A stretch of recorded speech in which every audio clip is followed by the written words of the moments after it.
In the last section, we finished up this toString function, which can now take a DEC and then turn it into one single string. So we're now ready to actually make use of this write file function included inside the IOUtil library, or the IOUtil package. So let's get to it. We'll first start off by defining our save to file function, and then we'll kind of fill in some of the different arguments that we need to pass to write file. So I'm going to flip back over to my code editor, and we're going to create a new function called save to file. Now, as usual, we need to think a little bit about the function signature here, or all the different little parts of the puzzle that we need to fit in. So first off, I think that save to file is definitely going to want a receiver of type DEC, so that at some point in time we can do something like calling cards.save-to-file. So I'm going to add in a receiver of type DEC. Then for the save to file function itself, does it require any arguments? Well, you'll recall that the write function, or the write to file function that we were just looking at, requires that we pass in a file name of type string. And so I think that it makes sense that we should allow someone who's using this package that we're putting together to pass in the name of the file, and then we will kind of forward that on to this write file function when we eventually call it. So for our argument list right here, I'm going to expect a file name argument of type string. Now the last thing here that I want to ask you, do we really need any return values from here? Like, is there anything that we could possibly want to return from this? Well, maybe there's not a value that you and I are necessarily going to want to return, but if you flip back over to the write file documentation, you'll notice that it says that if an error occurs, it's going to return it from the write file function. So I think that rather than us trying to figure out what's going on with some type of error being generated by writing something to a file, we should just return this error that might get produced when we attempt to write something to the hard drive. By the way, we'll talk a lot more about errors later on in the course, but for right now, let's just take this error and kind of pass it back out. So we're going to say that our save to file function will return something of type error. So this is an actual type right here. And as you might imagine, it represents some type of error or error message or something that went wrong with our code. Okay, so now inside of this function, we can start to write out our actual function call to save this DEC to the hard drive. So we're going to reference the IOUtil package, specifically the write file function. The first argument will be the file name. So remember, that's here as an argument. And then the second argument should be the byte slice of data that we are trying to write or save to the hard drive. So we have the ability to turn our DEC into a string, but we need to then turn that into a byte slice.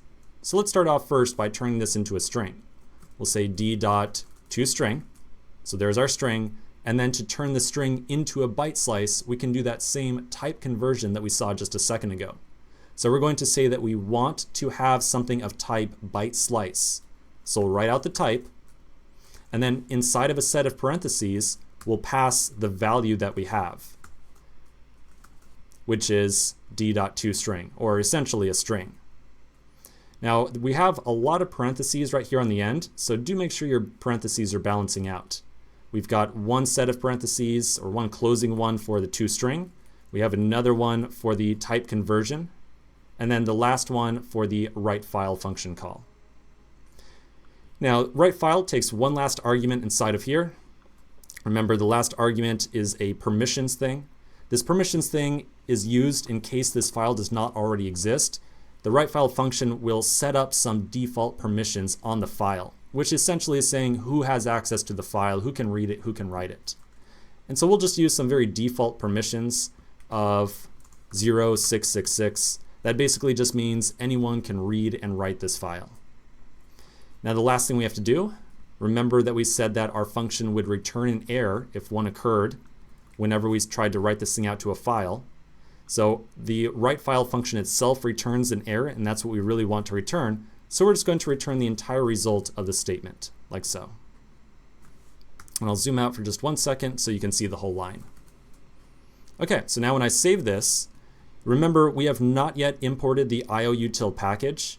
So I just saved it inside of VS Code. If you are using VS Code and VS Code sees that you are trying to use a package that you have not yet imported, VS Code will automatically add in the import statement for you. And so here's the import statement to get that IOUtil library or the IOUtil package. Notice how in this case it says IO/IOUtil. So the IOUtil package is kind of a sub-package inside of IO. And we actually saw that when we were looking at the documentation. So if we flip back to the documentation and then look back at where we found IOUtil, you'll notice that IOUtil is kind of nested inside of IO right here. And so we refer to this as a sub-package. And so even inside of the IOUtil, it says very clearly, oh yeah, to import this, use import IO/IOUtil. Okay. So back over inside of our code editor, I think that we are all ready to test this thing out finally. So I'm going to flip back over to our main.go file.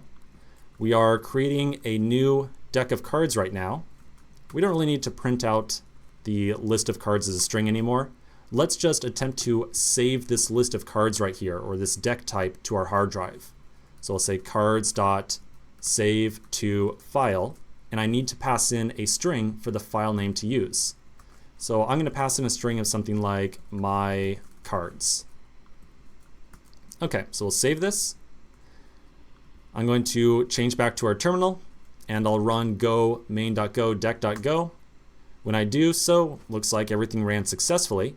Now if I change back over to my code editor, you'll find a new file inside of our current working directory. And so this is the file that was just written out by the save to file function call.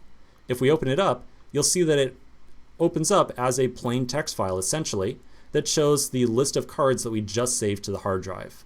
So it looks like this definitely successfully worked. Let's take a quick break and then continue in the next section and start working on our next function. So I'll see you in just a minute.